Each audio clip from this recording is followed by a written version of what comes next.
Hey everyone, this is Ken from Vertibox and you're watching a new leveling guide from Marvel Heroes. The main concept behind this show is that we want to give you a broad overview of a specific character and let you guys know which skills are worth investing in, which skills are worth avoiding, and just give you a general sense of how that character plays. While the leveling process in Marvel Heroes is pretty straightforward, I do find that there are a couple of gotcha skills that look fantastic on paper, but when you get to actually try them in the game, they're pretty lackluster. One of the goals of this guide is to help you avoid those skills and make your leveling process as efficient as possible. The first character we're going to take a look at on this series is Miss Marvel, and I gotta tell you guys, she's a lot of fun to play. Gazillion did a fantastic job in conveying her attitude and personality, and I think her animations are just fantastic. Miss Marvel has two main roles in the game. One, she's really good at doing single target damage, both from melee and ranged, and she's also an incredible tank. I would imagine during the endgame she's probably going to be a very good character for taking down bosses. Miss Marvel's main weakness is that she's not very good at dealing AoE damage, which means that you're probably going to spend a little bit more time with her while leveling. I didn't really find this to be a problem though, because her single target damage attacks do a lot of damage compared to other characters, and she is a lot of fun to play. Now let's take a look at her skill trees. The first tree is called Brawling, and it mainly focuses on her melee attacks. One of the things that makes Miss Marvel a really great character in my opinion is that her basic attacks actually kind of kick a little ass. Once you unlock Photon Punch, things are going to get a lot of fun because it does an insane amount of damage for a basic attack. For that reason, this skill is fantastic against bosses, and if you can take the damage, this skill is going to be your go-to attack. There's also a small AoE component to the attack too, so if you can position your character in between two trash mobs, you'll end up doing damage to both of them. Now, because of the synergies, you're going to want to max out both Mighty Punch and Photon Punch to ensure that you do the most amount of damage. The next skill I want to talk about is Roundhouse Kick, and it's a pretty good utility skill. It also does do a bit of AoE damage, and since Miss Marvel is actually pretty bad at dealing AoE damage, you might want to pick it up for that reason. It is a little unreliable for that though, because it does knock the enemies back, so I would basically consider this a 1-point wonder just for utility, and try to get your AoE damage elsewhere. Cree Toughness is a great defensive passive. It's a 1-point wonder in my opinion though, because you get 44 defense for the first point, and then 5 more defense for each additional point, so it doesn't really scale very well. At these really low levels, you'll probably have around 150 defense on gears, so getting an extra 40 points of defense is just absolutely huge. It's like 25%. But at higher levels, I'm kind of questioning if this skill is even going to be worth it. But for leveling purposes, putting 1 point here is just too good to pass up.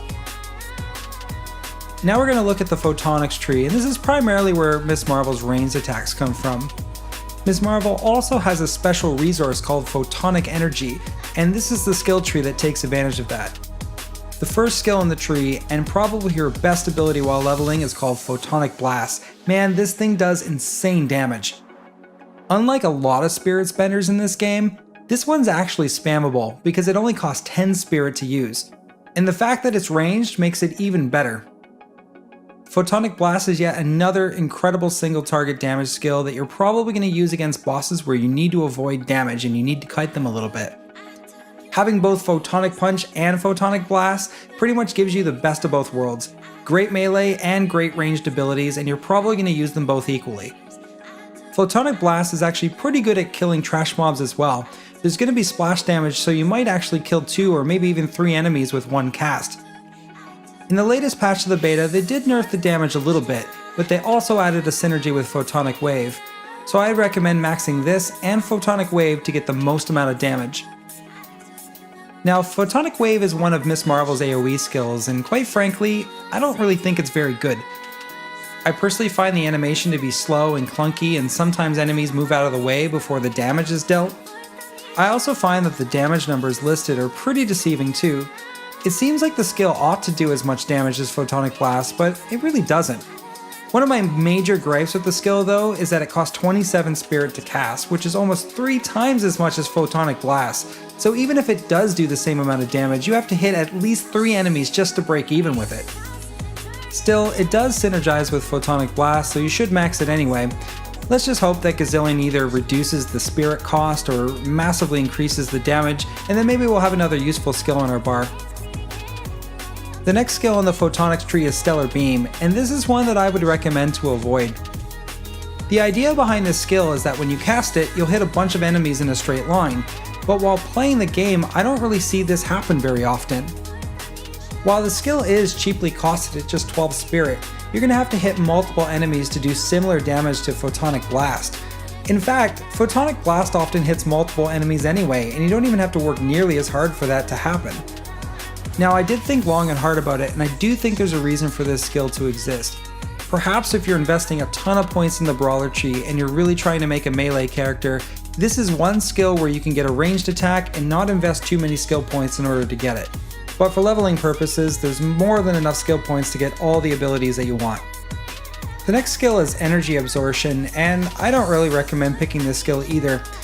The idea is that whenever you're attacked by energy-based weapons, you'll get some additional spirit to fuel your attacks, but the amount of spirit that you get is really bad.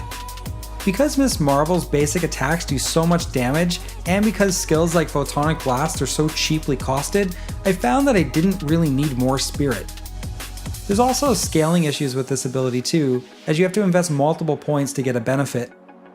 Now, you will have one skill point in this ability because the game does it on your behalf. However, I just think that there's better things to spend your skill points on than getting additional spirit back that you probably won't even use. The last skill tree we're going to look at is called Avionics, and there's not a whole lot going on in this skill tree for leveling purposes, but it does include one very important skill called Flying Lunge. Most people use this ability to get around the map faster, and for that capability alone, it's worth just one skill point. While the skill does a little bit of damage, that's not really its main function. You can improve the damage with additional skill points, but I really think this is just a one-point wonder. Because Ms. Marvel has very powerful melee attacks, you're going to want to use Flying Lunge to close the distance with the enemy. I also find it very useful for picking up health orbs and experience orbs. The only other low-level skill in the tree is called Cruising Altitude, which is Ms. Marvel's flying ability. Now, I think this skill is actually bugged, because while it says it improves your character's movement speed by 20%, it doesn't really seem to be the case. I'd expect Gazillion to fix this before launch, and it's probably worth one skill point if they do. So there you have it.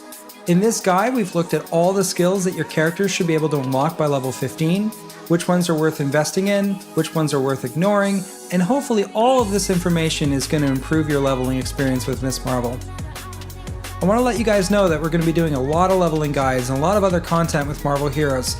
Next videos, we're going to look at Cable, Cyclops, Scarlet Witch, Thor, and several other characters. I really hope we can get to most of the characters before the beta ends. So what do you guys think of Ms. Marvel? Think she's overpowered, underpowered, good character, bad character? Be sure to let us know in the comments. And if you like this video, be sure to give it a like and subscribe. Really appreciate it. Thanks for watching.